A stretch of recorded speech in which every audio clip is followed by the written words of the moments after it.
I'm Mary Whitehurst. I am an independent Teen Beachbody coach and the owner of Whitehurst Health and Fitness. I am also the founder of Team Go Get It. I'm glad that you are taking just a few minutes of your time today to look at some of my tips for food preparation. In this video, I'm going to talk to you about prep for sweet potatoes, broccoli, asparagus, and chicken, and just kind of give you some insights on how I prep my food for the week. Let's start off with sweet potatoes. You always want to make sure that you scrub your sweet potatoes really good and clean. You just need a simple scrub brush. This one here I got at my local grocery store. I have simply designated it as my produce scrub brush. Remember, sweet potatoes, carrots, regular potatoes, those things are roots of plants, and so that means they're in the dirt. They do get fertilizer and other things on them, so you're just going to want to make sure you scrub them good and clean. If you want even extra cleanliness, you can soak them in a solution of water with vinegar. I usually do about 4 parts water to 1 part vinegar. So if you'd like to do that, that's a great produce wash that'll help kill all the rest of the germs. You just want to make sure you pat that dry with a paper towel and let it sit for a little while. You want to give your sweet potatoes a few minutes to sit and dry before you move on with the preparation process. So I've got my sweet potatoes, they're washed, they're super clean, they've now sat and dried. So now what I'm going to do is I take a cookie sheet, and I usually line mine with aluminum foil. It just helps keep things clean, makes quick and easy cleanup. You're going to want to take a fork, just a regular dinner fork, and you're going to want to poke holes all throughout the sweet potato. I have found that you definitely want to make sure that you get plenty of holes in the sweet potato. You don't want them to be too shallow or it doesn't cook all the way through. So just flip it over on both sides, poke plenty of holes in it. It's just going to make sure that it cooks the way that it needs to. It's going to allow some of the heat to release. Once you get all those holes poked in there, that was a good one. Once you get all those holes poked in there, you can set them on your cookie sheet and they're ready to go in your oven. So there are my sweet potatoes ready to go. I'm only doing 2 for this demo, but usually I will do 4 to 5 sweet potatoes at a time to last me through the week. Slide those in the oven. I put mine on the top rack. I have a gas oven. It gets pretty good and hot. You're going to want to set your oven to 425. And then you're going to want to cook the sweet potatoes for 30 minutes on each side. So cook from 30 minutes, flip them over on the other side, cook for another 30 minutes. That usually gets them good and done. Now let's move on to talking about chicken prep. Chicken is probably one of the staple lean proteins that I have in my diet, and I always try to go for the organic chicken. To me, that just gives me a little peace of mind that they don't have any extra hormones or things that they've been shot up with. Also here, another cookie sheet lined with aluminum foil, very simple, easy. Here's some of the spices that I really enjoy. I love smoked paprika. I also like any of the Mrs. Dash. Got some garlic powder, some sea salt, fresh ground pepper, and I love balsamic vinegar. I'm not going to be using it for this particular prep video, but it is great to use balsamic vinegar with a little bit of fresh garlic, rosemary, put it in a casserole dish, bake the chicken that way. It's delicious. You're going to want to make sure you rinse your chicken off a little bit. This is really, I guess, just kind of my preference. Sometimes chicken out of the package can have a little bit of slime on it, so I'll just rinse that off. And once it's rinsed off good, doesn't need anything, no rinses, no soaps, no nothing like that. I'll just dab it in a paper towel, let it sit for a second. Got both my chicken breasts here. They are ready to be trimmed. The great thing about the organic skinless chicken breasts that I usually purchase, they don't have a lot of skin or fat left on them. And so there's not a whole lot of trimming that I have to do, but from time to time there'll be some tiny, pieces of fat still left on there that I'll want to trim off, like this piece here. So I'll just trim that off. I always make sure that my knife is really good and sharp. If you don't have a tool to sharpen your knives, I would definitely recommend that you get one. They're really, really inexpensive at your local grocery store or even at Target. So like I said, just trimming off a little bit of the fat that was left on there, making sure that it's nice and trimmed up and ready to cook. And some people don't really care much about that. That's just kind of my personal preference. I don't want to eat any extra fat if I don't have to. Now the way that I cut my chicken, I kind of slice it lengthwise in half.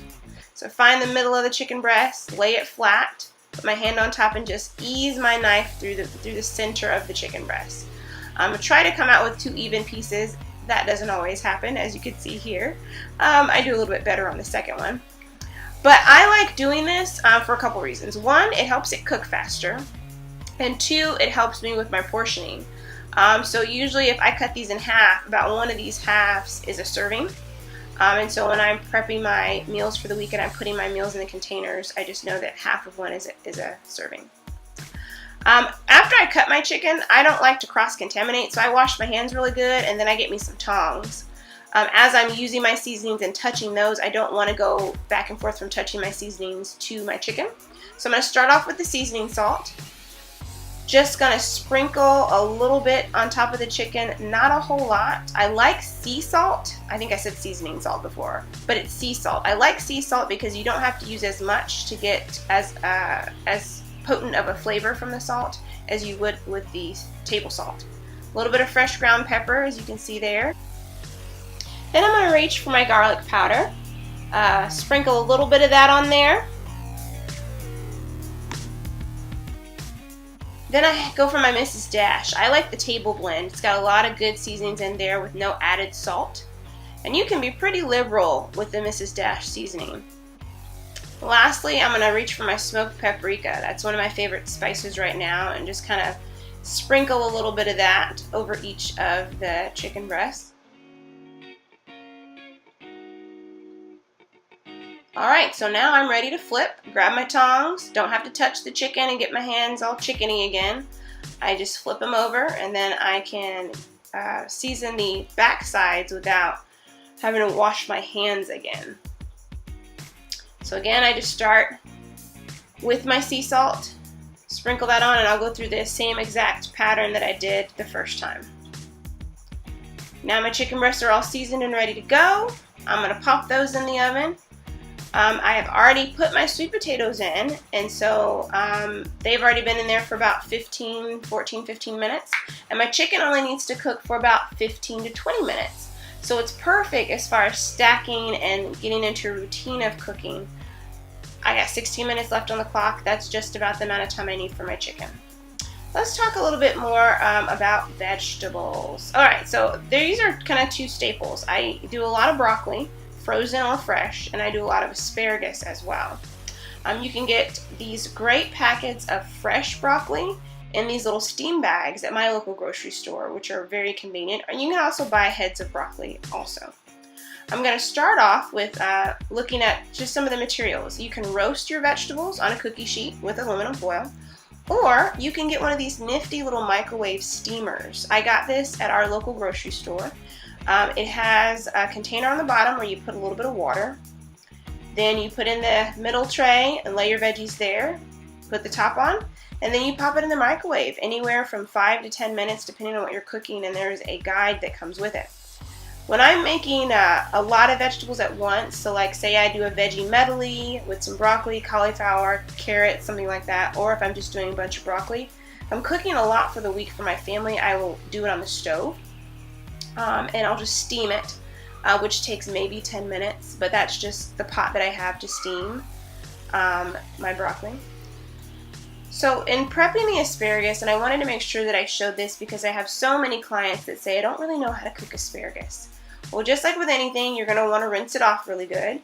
This is also something I usually will soak in my produce solution of water and vinegar. Asparagus, if you grab them on both ends and kind of bend gently in the middle, they will naturally break off at the point where the stubs are kind of chewy. I don't know if you are familiar with asparagus. If you don't cut them down far enough, the ends end up being kind of chewy and stringy. That breaking technique is what one of my patients showed me, and it works pretty well. You do want to dry the asparagus off, let them sit and dry. And then after they've had a few minutes to dry, you'll take a little bit of extra virgin olive oil. I put just about a teaspoon, maybe less, in the palm of my hand. Rub it around, and then I just kind of lightly brush it over the asparagus. Don't use too much oil on those, just enough to kind of get them lightly coated. Then I just want to lay them out evenly over the cookie sheet. I will usually do about 4 to 5 bundles of asparagus at a time. So much more than what's on this cookie sheet, but since this is just the demo, I just use one. Then I'm going to season it. I use a little bit of the sea salt, just a dash, not tons of it, just to give it a little bit of flavor. Then I usually use my fresh ground black pepper. And I'm also going to reach for, of course, my favorite seasoning blend, the Mrs. Dash Table Blend. And I use this pretty liberally on my asparagus as well. Okay, so those are all done and ready to go in the oven as soon as my chicken and sweet potatoes are done. I did want to point this out too because I just discovered these and I love them. Fresh broccoli in a steam bag. You just put it in the microwave for about 3.5 minutes and you've got fresh steamed broccoli. I like these better than doing frozen broccoli, steaming it in my microwave, because it doesn't come out as limp. It's still really, really crunchy when you do it in the steam bag. Alright, so my chicken's done. I did want to show you guys one thing. You want to make sure that you don't overcook your chicken. It should still be really nice and juicy, but cooked all the way through. People complain to me sometimes about not wanting to heat up leftover chicken because it's dry. You can avoid that by not overcooking it at the beginning. This is just a quick clip of some of my meal prep for the week. Once you have everything cooked, you can put it in some Rubbermaid containers so you have all things set out for the week. Clean eating doesn't happen on accident, so you have to plan, go to the grocery store, prep your food. That picture on the bottom left shows how I kind of plan out and bag up all my snacks, all my meals. So I hope this was helpful. Thank you guys so much for watching. Please follow me on Instagram and Twitter at Mary Whitehurst. You can check me out on Facebook or my website, whitehursthealthandfitness.wordpress.com. Again, thank you so much for watching. Please take care of yourselves, be blessed, and stay tuned.